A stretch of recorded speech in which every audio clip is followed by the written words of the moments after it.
সানা আনসারী নামে একজন নারী মহারাষ্ট্র থেকে সফর করতে করতে সে আল্লাহর ঘর পর্যন্ত যাবে।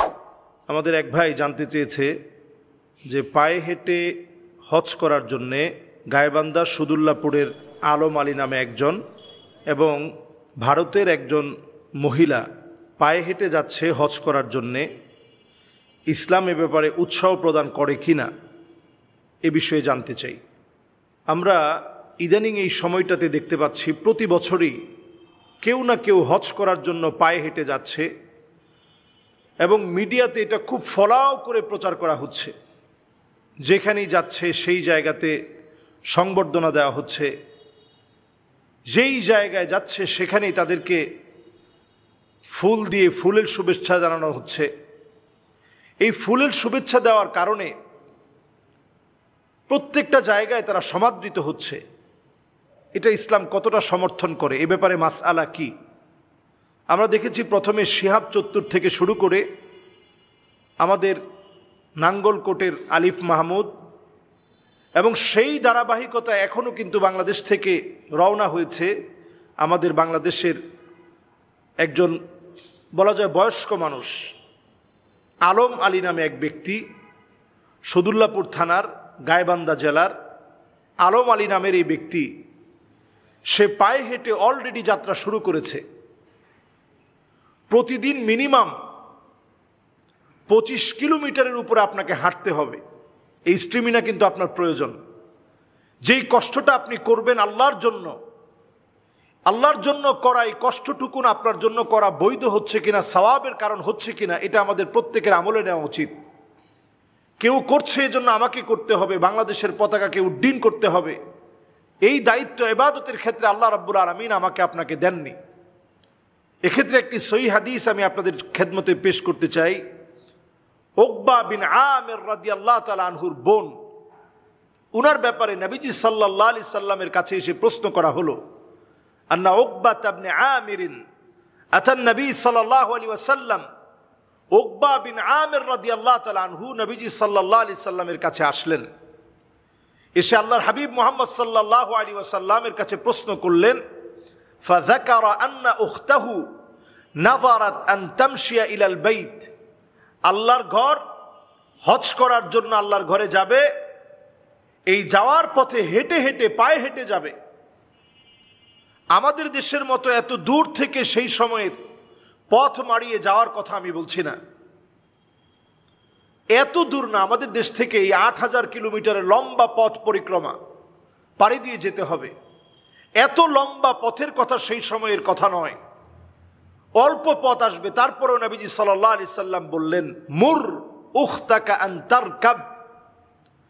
তুমি তোমার বোনকে গিয়ে অর্ডার করবা। মুর, এটা অর্ডার, নবীজি সাল্লাল্লাহু আলাইহি সাল্লাম শব্দ ব্যবহার করলেন। তাকে গিয়ে তুমি অর্ডার করবা সে যেন আরোহণ করে আল্লাহর ঘরের দিকে হজ করার জন্য যায়। এরপর নবীজি সাল্লাল্লাহু আলাইহি ওয়াসাল্লাম বললেন, ওয়াল তুহদি বাদানা, এবং সে যেন তার আরোহণ হিসেবে একটা উটের উপর আরোহণ করে যায়। পায়ে হেঁটে যেতে নবীজি সাল্লাল্লাহু আলাইহি সাল্লাম উৎসাহ প্রদান করেননি। কোরআনুল কারীমের দিকে যদি আমরা তাকাই, আল্লাহ রাব্বুল আলামিন বলছেন, লা ইউকাল্লিফুল্লাহু নাফসান ইল্লা উসাহা। আল্লাহ কারো উপরে কোনো বোঝা চাপিয়ে দেন না। সানা আনসারী নামে একজন নারী মহারাষ্ট্র থেকে সফর করতে করতে সে আল্লাহর ঘর পর্যন্ত যাবে। এতক্ষণ বললাম আমাদের দেশের গাইবান্ধার এক ভাইয়ের কথা। সানা আনসারী নামে যে নারী যাচ্ছে, আপনারা নিশ্চয়ই দেখতে পাচ্ছেন, তার নিজস্ব একটা ফেসবুক পেজ আছে, যে পেজের ভিতরে নিয়মিত আপডেট দেওয়া হচ্ছে এখন কোথায় আছেন, কিভাবে যাচ্ছেন। এই পথ কিন্তু লম্বা পথ পরিক্রমা। যিনি যাচ্ছেন পায়ে হেঁটে এই যাওয়ার পথে এই লম্বা পথ পরিক্রমা পাড়ি দিয়ে যেতে হবে। এই যেতে গিয়ে যেই জায়গাগুলো পার হতে হবে এটা সহজ বিষয় না, কিন্তু তাকে যেতে হলে যাওয়া লাগবে প্রতিদিন 25 কিলোমিটার হেঁটে। প্রতিদিন একজন নারী 25 কিলোমিটার প্রতিদিন হাঁটবে। একা একা যদি এই পথে সে হাঁটতে থাকে নানা রকমের বাধা বিপত্তি আসতে পারে। কোন কোন জায়গা তাকে পার করতে হবে একটু চিন্তা করেন। তাকে পার করতে হবে, সে অলরেডি এখন মহারাষ্ট্রে আছে, এখান থেকে হাঁটা শুরু করেছে অলরেডি। তাকে পার করতে হবে গুজরাট, রাজস্থান, হরিয়ানা, পাঞ্জাবের ওয়াগা বর্ডার পার হয়ে পাকিস্তানে পৌঁছাবে। এরপরে সেখান থেকে ইরান, এরপরে ইরাক, এরপরে কুয়েত পাড়ি দিয়ে পৌঁছাবেন সৌদি আরবে। এই হচ্ছে তার পথ পরিক্রমা। একজন নারী এত লম্বা পথ যদি পাড়ি দেয়, তার সাথে যদি মাহরাম না থাকে, আপনার হজ আল্লাহ রাব্বুল আলামিন কেমন করে কবুল করবে? এই লম্বা পথে আপনি কোথায় ঘুমাবেন? এর আগে শিহাব চত্বর নামে যে গিয়েছে, সে তার স্থানীয় যে মসজিদ পেয়েছে সেখানে অবস্থান করেছে। একজন নারীর জন্য এটা কতটা কঠিন হবে চিন্তা করেন। এখন এই বোন তার সাক্ষাৎকারে বলেছে যে আমার মাহরাম তিনি আমার সাথেই আছেন, যদিও তিনি হেঁটে আসেন নাই, তিনি আসবে বিমানে। এটাও নতুন একটা প্রসেসিং শুরু হয়েছে। যখন আপনি নিজে যাবেন, সবাই আপনার প্রতি একটা সৌহার্দ্যপূর্ণ আচরণ দেখাবে, আপনাকে হয়তো হাদিয়া দিবে, উপঢৌকন দিবে, এগুলো সব মিলে এরপরে আপনি আপনার পরিবারকে নিয়ে গেলেন, তারা হয়তো বিমানে চড়ে যাবে।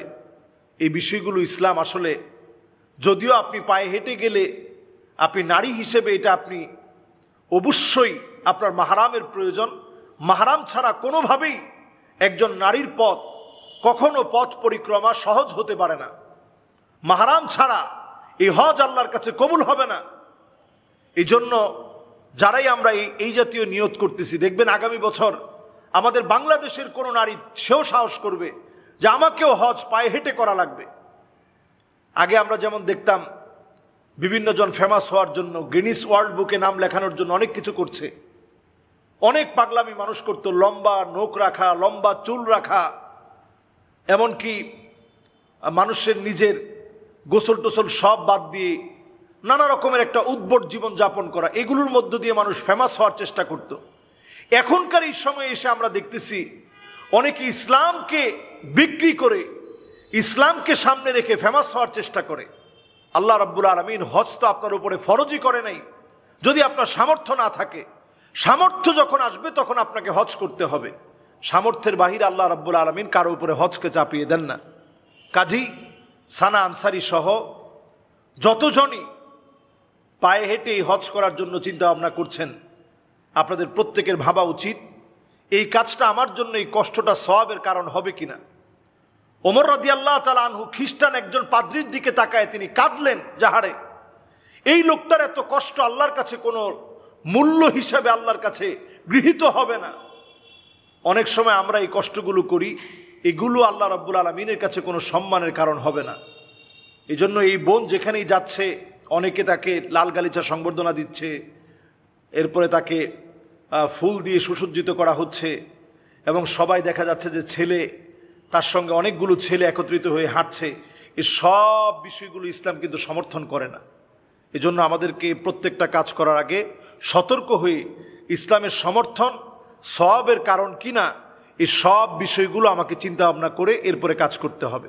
এবং দেখুন, এই মহিলা সাথে একটা ছাতা আর 10 কেজির একটা ব্যাগ নিয়েছে। এখানে তার কিছু কাপড় চোপড়, হিজাব, বোরকা এগুলো নিয়েছে, বিছনার চাদর, সামান্য কিছু খাবার নিয়েছে। তো এই যে হাঁটার পথে এগুলো কিন্তু যথেষ্ট হবে না। বিভিন্ন জনের বাড়িতে যাওয়া, এটাও যে কোনো সময় ফিতনা এর কারণ হতে পারে। আল্লাহ রাব্বুল আলামিনের কাছে আমরা ফরিয়াদ করি এই জাতীয় সকল ফিতনা থেকে আল্লাহ আমাদেরকে হেফাজত করুন।